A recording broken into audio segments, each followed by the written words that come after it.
بسم اللہ الرحمن الرحیم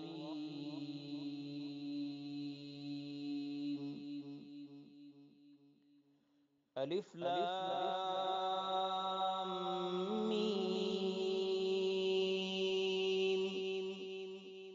ذالک الکتاب لا ریب فیہ ہدی للمتقین صدق اللہ العظیم اللہم صلی علی سیدنا محمد وعلی آل سیدنا محمد وبارک وسلم۔ سامعین گرامی قدر، سورہ فاتحہ کا خلاصہ اور اس کے مشمولات اللہ کے فضل و احسان سے مکمل ہو گئے۔ آج ہم سورۃ البقرہ کا تعارف اور اس کے چند فضائل پر بات کریں گے۔ سورۃ البقرہ مدنی سورت ہے اور سورہ فاتحہ کا آخری مضمون صراط مستقیم کی رہنمائی کی درخواست تھی۔ ایمان والوں نے سورہ فاتحہ میں اللہ رب العزت سے رہنمائی صراط مستقیم کی لی اور درخواست کی، تو یہ سورہ بقرہ جو قرآن کی دوسری سورت ہے، اسی سوال کے جواب سے شروع ہو رہی ہے۔ در حقیقت پورا قرآن صراط مستقیم کی نشاندہی کرتا ہے۔ جو شخص سیدھے راستہ پر چلنا چاہے وہ قرآن کریم کی پیروی کرے تو انشاءاللہ منزل مقصود تک پہنچ جائے گا۔ یہ بات ذہن نشین کر لینا ضروری ہے کہ ہدایت پورے قرآن ہی کا وصف نہیں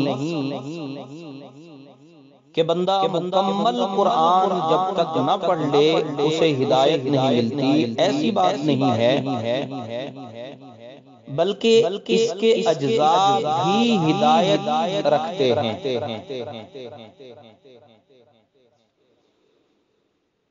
اس کے اجزاء بھی ہدایت کا وصف ہیں، یعنی قرآن کا بعض حصہ بھی ہدایت ہے۔ کہیں سے کوئی مکمل مضمون پڑھا جائے تو وہ بھی ہدایت ہے۔ اس لیے نماز میں سورۃ الفاتحہ کے بعد پورے قرآن میں سے بڑی ایک آیت یا 3 چھوٹی آیتیں پڑھنا، یعنی سورۃ فاتحہ کے ساتھ ملانا، یہ واجب ہے تاکہ سورۃ الفاتحہ کی درخواست کا جواب ہو جائے۔ چھوٹی 3 آیتوں میں مضمون مکمل ہو جاتا ہے۔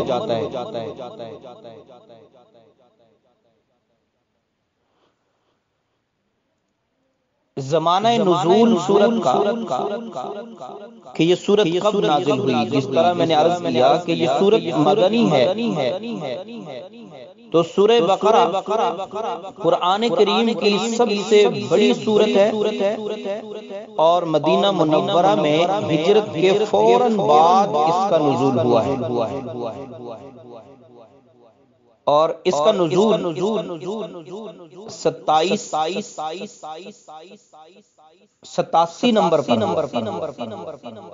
یہ قرآن پاک کی 87 نمبر آیت سورت ہے نزول کے اعتبار سے، اور 85 صورتیں مکی صورتیں ہیں۔ یہ پوری صورت ایک ساتھ نازل نہیں ہوئی، مختلف آیتیں مختلف زمانوں میں نازل ہوئی ہیں، یہاں تک کہ حرمت سود کی آیات فتح مکہ کے وقت نازل ہوئی، اور واتقوا یومن، یہ جو آیت ہے یہ قرآن کی بالکل آخری آیت ہے۔ اس کے 3 ماہ بعد محبوب صلی اللہ علیہ وسلم دنیا سے رحلت فرما گئے، اور پھر ہمیشہ کے لیے وہی کا سلسلہ بند ہو گیا۔ یعنی ہجرت کے بعد مدینہ طیبہ میں سب سے پہلے بھی یہی سورت نازل کی گئی، اسی سورت کا نزول شروع ہوا، اور آپ صلی اللہ علیہ وسلم کا دنیا سے رخصت فرمانا، آپ پر جو سب سے آخری آیت نازل ہوئی وہ بھی اسی سورت کی ہے۔ گویا قرآن نبی علیہ السلام کی مدینہ طیبہ کی ابتدا بھی یہی صورت ہے، اور مدینہ طیبہ میں سے دنیاوی زندگی کی آخری بھی یہی صورت ہے۔ اور اس صورت کے فضائل احادیث طیبات میں موجود ہیں۔ ترمذی شریف میں حدیث ہے، رحمت عالم صلی اللہ علیہ وسلم نے ارشاد فرمایا، جس گھر میں سورۃ البقرہ پڑھی جاتی ہے اس میں شیاطین داخل ہی نہیں ہوتے۔ اور اسی طرح ترمذی شریف ہی میں ایک حدیث پاک ہے، رحمت عالم صلی اللہ علیہ وسلم نے ارشاد فرمایا، ہر چیز کے لیے ایک کوہان ہے، یعنی اس کا ایک اعلیٰ اور افضل حصہ ہے، بلند حصہ ہے اس کا، تو ہر چیز کے لیے ایک کوہان ہے، اور قرآن کی کوہان سورۃ البقرہ ہے۔ اس میں ایک آیت ہے آیت الکرسی، جو قرآن کی آیتوں کی سردار ہے، اور آیت الکرسی کے اپنے بہت سارے فضائل ہیں، اور سورہ بقرہ کے اول اور آخر کی بہت سارے فضائل ہیں، جن کو اللہ رب العزت کے حبیب صلی اللہ علیہ وسلم نے اللہ کے خاص خزانوں کا حصہ بھی فرمایا ہے۔ اور اسی طرح مسلم شریف میں حدیث پاک ہے، رحمت عالم صلی اللہ علیہ وسلم نے ارشاد فرمایا، زہراوین یعنی 2 خوبصورت صورتوں کو پڑھا کرو، سورہ بقرہ اور آل عمران کو، وہ دونوں قیامت کے دن آئیں گی، سورہ بقرہ اور سورہ آل عمران، یہ دونوں صورتیں قیامت کے دن آئیں گی۔ گویا وہ دونوں 2 بادل ہیں یا پرندوں کے 2 غول ہیں، اور اپنے پڑھنے والوں کی طرف سے جھگڑیں گی۔ اللہ رب العزت کی بارگاہ میں، جیسے حدیث پاک میں اللہ رب العزت کے حبیب صلی اللہ علیہ وسلم نے ارشاد فرمایا کہ روزہ اور قرآن یہ دونوں اللہ رب العزت کی بارگاہ میں جھگڑا کریں گے اور شفاعت کریں گے، اور دونوں کی شفاعت کو قبول کیا جائے گا۔ تو حضور صلی اللہ علیہ وسلم نے مسلم شریف کی یہ حدیث، اس میں ارشاد یہ فرمایا کہ ان 2 صورتوں کو، خوبصورت صورتوں کو پڑھا کرو، قیامت کے دن یہ بادلوں کی شکل میں یا پرندوں کے غول کی شکل میں آ کر اللہ رب العزت کی بارگاہ میں جھگڑا کریں گی، اور پڑھنے والوں کی بخشش کا سما ہوگا۔ اور اس کے اندر جو مضامین ہیں سورۃ بقرہ کے، یہ سورت گونا گون مضامین پر مشتمل ہے۔ تمام مضامین کی تفصیل سورت پڑھے بغیر بے فائدہ ہوگی، البتہ خلاصہ سمجھا جا سکتا ہے، اور خلاصہ جو ہے وہ فہرست مضامین سے معلوم ہو جائے گا۔ اللہ رب العزت نے اس سورت میں جو مضامین ذکر کیے ہیں انشاءاللہ اس کا بھی خلاصہ آ جائے گا۔ علماء نے لکھا ہے کہ اگر کسی پر جادو جنات کا اثر ہو گیا ہو تو ان کو چاہیے کہ 7 دن ایک مرتبہ روزانہ 7 دن تک یہ سورت بقرہ پڑھیں تو اللہ رب العزت انہیں جنات اور جادو کے اثر سے نجات عطا فرما دیتے ہیں۔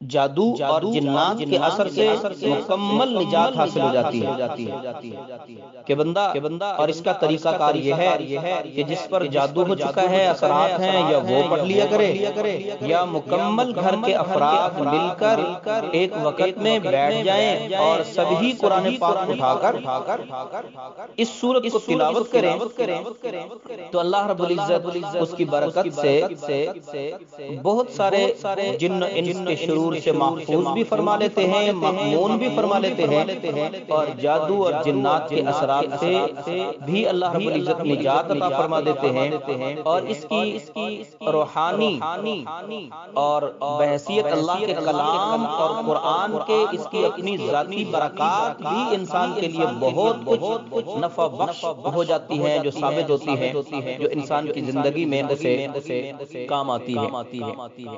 قرآن کی تلاوت ویسے ہی باعث برکت ہے، اور پھر جس قرآن کے حصے کو اللہ کے نبی صلی اللہ علیہ وسلم نے اس کی خاص فضیلت بھی بیان کی ہو تو اس کی برکات کے کیا کہنے۔ اللہ رب العزت سے دعا ہے پروردگار عالم ہمیں قرآن کی صحیح سمجھ اور قرآن کی تعلیمات پر صحیح عمل کی توفیق عطا فرمائے۔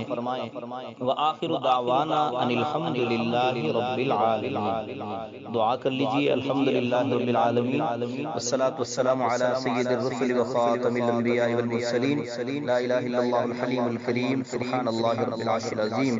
اللہم انا نستغفرک ونتوب الیک، اللہم صلی علی سیدنا محمد وعلی آل سیدنا محمد وبارک وسلم۔ اللہم ارحمنا بالقرآن العظیم، اللہم ارحمنا بالقرآن العظیم، اللہم ارحمنا بالقرآن العظیم، اللہم ارحمنا باسمائک الحسنی یا ذا الجلال والاکرام، اللہم ارحمنا برحمتک یا ارحم الراحمین، اللہم ارحمنا بجاہ نبیک و حبیبک محمد صلی اللہ علیہ وسلم، اللہم ارحم امت محمد صلی اللہ علیہ وسلم، اللہم ارحم امت محمد صلی اللہ علیہ وسلم، اللہم ارحم امت محمد صلی اللہ علیہ وسلم۔ اے اللہ بیماروں کو شفاء کاملہ عطا فرما، ضرورت مندوں کی ضرورتوں کو غیب کے خزانوں سے پورا فرما۔ اے اللہ ہم سب کے گناہوں کو معاف فرما، اپنے مقربین میں شامل فرما، گناہوں کی نحوست ہم سے دور فرما، گناہوں کے دروازے ہم پر بند فرما۔ اے اللہ نیکی، تقوی، طہارت، پاکیزگی والی زندگی نصیب فرما۔ اے اللہ اپنا بندہ بنا، اپنے کاموں میں لگا۔ اے اللہ اپنی بندگی میں لگا۔ اے اللہ قیامت کی شرمندگی سے محفوظ فرما۔ اے اللہ دنیا اور آخرت کی شرمندگی سے محفوظ فرما، رسوائی سے محفوظ فرما۔ پروردگار عالم ہمیں دنیا اور آخرت کی عزتوں سے مالا مال فرما۔ اے اللہ بے اولادوں کو نیک صالح نرینہ اولاد عطا فرما، جن کی اولادیں نہیں ان کی گودوں کو آنکھوں کی ٹھنڈک بننے والی اولاد سے آباد فرما، جن کی اولادیں ہیں انہیں والدین کی آنکھوں کی ٹھنڈک بنا۔ اے اللہ جن کے والدین دنیا سے چلے گئے ان کی کامل بخشش اور مغفرت فرما، جن کی بخشش ہو چکی انہیں قرب کے اعلیٰ درجات عطا فرما۔ ہمارے اساتذہ اور مشائخ، احباب، رشتہ دار، آباء و اجداد میں سے جتنے لوگ دنیا سے چلے گئے اللہ سب کی بخشش